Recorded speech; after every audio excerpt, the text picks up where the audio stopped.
Hello and welcome to the second in a series of lectures on UAW TV as part of the In2uni program.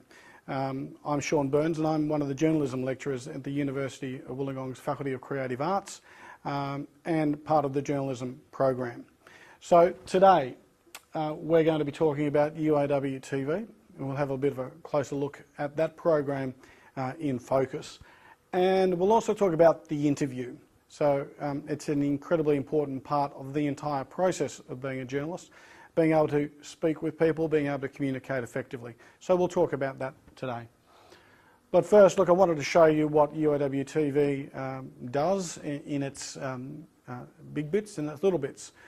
This is the opening of the 2012 UAW update, which is the bread and butter item of the UAW TV program. We produce an update every week. So, but this is the new opener, and here we go.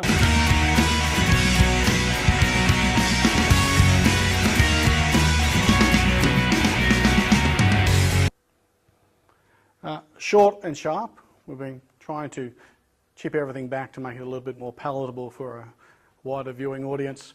But look, UAW TV in focus. When we talk about UAW TV, it's part of the journalism program. It's based on the idea of learning through doing. Experiential learning, in the UAW TV context at least, is where students and teachers learn through the production of tangible outcomes and through analysing the process to the process to produce improved outcomes. So our students learn through doing rather than just the theory. They actually go out there and do it. They learn by being a part of a team, and they also learn from their lecturers. But interestingly, our journalism lecturers also learn from the students. It's a cyclical thing. We find out the strengths, the weaknesses of the product, but we also know where we can improve. Another example of what is produced by UAW TV for your viewing pleasure.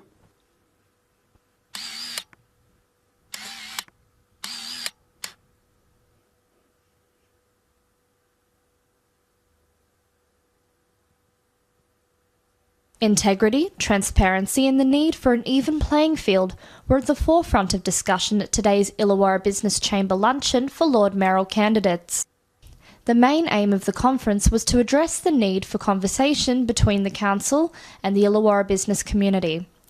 As the election looms, businesses want to know how candidates can ensure the development of Wollongong for the future. I would like to see the Mayor leading a team of people to put together a cohesive plan for the city that creates jobs and attracts infrastructure. The candidates took part in the facilitated discussion with the Illawarra Chamber to address their views about how Wollongong can be best managed.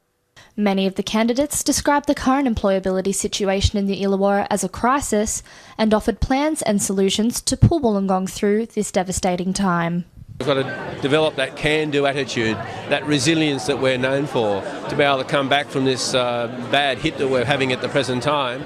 We need a council that is focused entirely 100% on building Wollongong, building the Illawarra and making sure that everything that we have remains strong. We need 13 people that sit down at that table, leave their egos at the door and work towards whatever's the best for Wollongong. This lunch will be the first important stepping stone of the conversation between the Council and the Illawarra Business Chamber for the development of the local community. For the candidates, it could mean the possibility of being given the title of the new Lord Mayor of Wollongong. Sarah Butler, UOW TV. That a clearly relieved Sarah Butler signing off in that story. Fairly long piece to camera there, so she would have been very happy to get it over and done with. But UAW TV in focus. We talk about UAW TV when it was launched in 2009.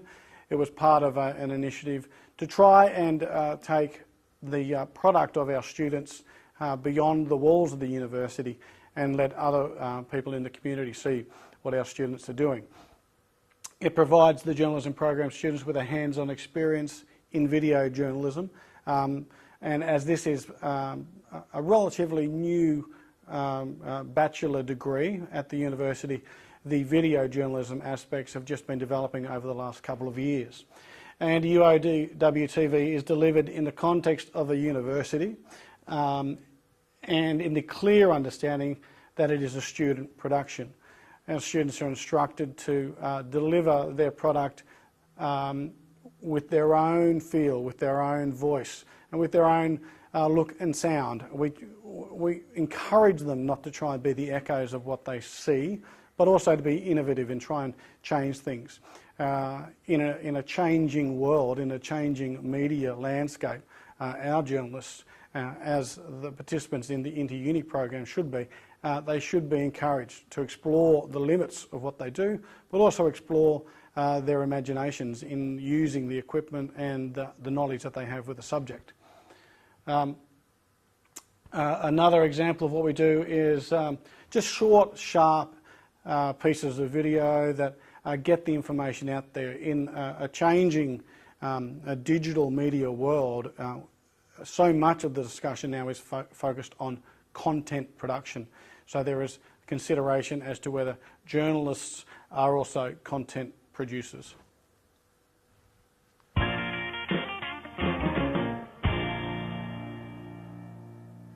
Hi, we're here today at 2011 graduations and I'm talking to Steph. So Steph, how do you feel? I'm really excited actually. Yeah, I guess I've accomplished my uni degree and I'm really excited, really ready for that next step.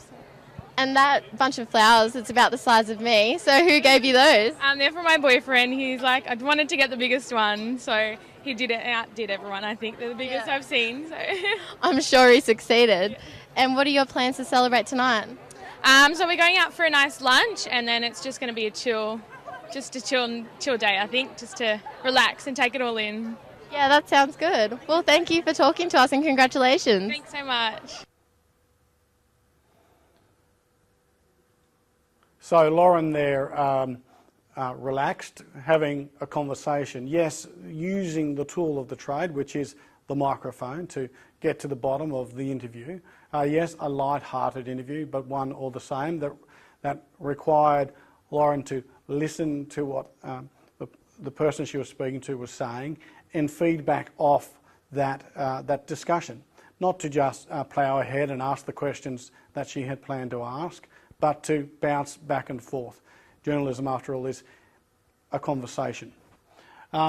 Learning through doing, well, mistakes happen, and we all learn from our mistakes, and that's what the context of a student broadcast publication is all about.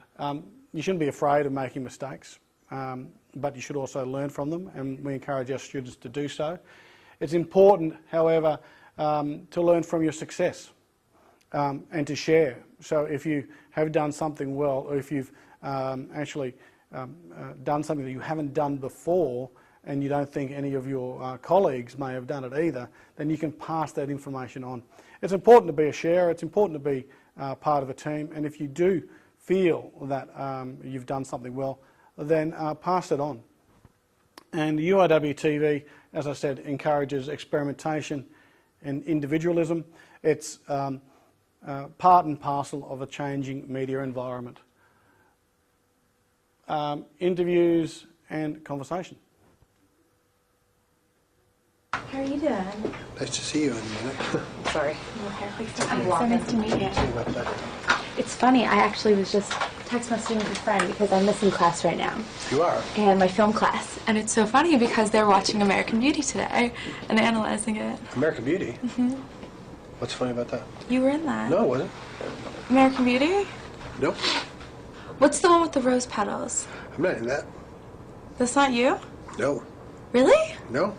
Really? Swear to God. Am I just very confused? I think you are. I think I am. Okay, I think...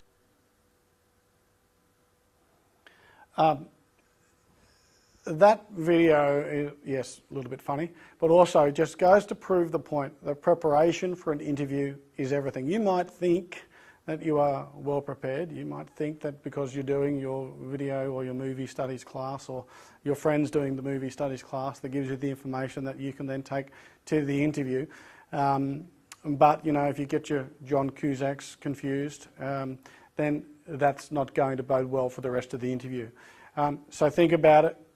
If you are carrying out an interview, be it with your principal, be it with your best friend, be it with your the guy who runs the corner shop, be prepared. And you know, that's research based. Go in there and try and figure out exactly where the interview is going to go and what questions need to be asked.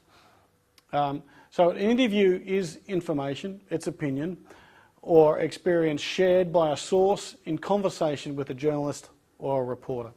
The difference, well, a journalist determines the direction of the questioning. So the difference between an interview and a conversation really is that. It's about the journalist still remaining in control of where the interview is going. Conversations, as you'd understand and appreciate, go 15,000 different directions. But a journalist has to be able to control that. Yes, go with the flow. If an interview is going in a particular area but it's a good area, then to understand that that's you're happy to go there, but still remain in control. And questions are the backbone of the good interview, and preparation obviously is there too. Credibility is the journalist's most important asset, and accuracy is the best way to protect that asset. The need to be correct is always present. Doesn't always happen, but it's omnipresent. If you can protect your credibility by doing everything you can to make sure that the stories that you produce are right. And errors, well, there are causes of errors, okay? And sometimes, you know, when you're working from your memory, or whether you're making assumptions, or whether you're dealing with second-hand information, like, you know, your friend telling you about an interview or a movie. And, well, you really do need to focus the interview. You need to focus what the story is going to be about. So what's the news? You know, if a fire destroyed 2 houses in the mountains east of the city, but no one was injured, and the CBD was spared, okay? What's the story? Well, 2 families are homeless, but grateful to be alive. What's the image? Well, family members hugging each other near the smoking ruins of their house. And how can you tell that story in 6 words? Well, you know, fire destroys homes, but not spirits. So what, you know, why is this story important? Property damage, but a serious fire was limited. And you've got to understand that that's one angle to the story. Not just one focus is always acceptable. I mean, no one is the bearer of all knowledge. So if you come back from a story with a particular angle, and it's not the angle that, say, your competitors have, then that doesn't mean you're wrong. It just means that you didn't have the same angle as others. Now, you know, if you're working professionally, your boss might end up saying, having some words about it if your angle wasn't quite as strong, but there doesn't necessarily need to be just one focus on a story. And, well, review for today. Looking back at what we've discussed, UAW TV is about learning through doing. Students and teachers learn through the production of tangible outcomes of video news, feature items, and the discussion and the reflection on practice. The interview is at the heart of all journalism and reporting, and the interview is directed conversation. The interviewer largely is in control. So the focus on a story is important. You need to be able to direct the angle of your story and make sure that not only is your interview shaped in a particular way based upon your research, but the shape of your story is reflective of that work too. So that's it.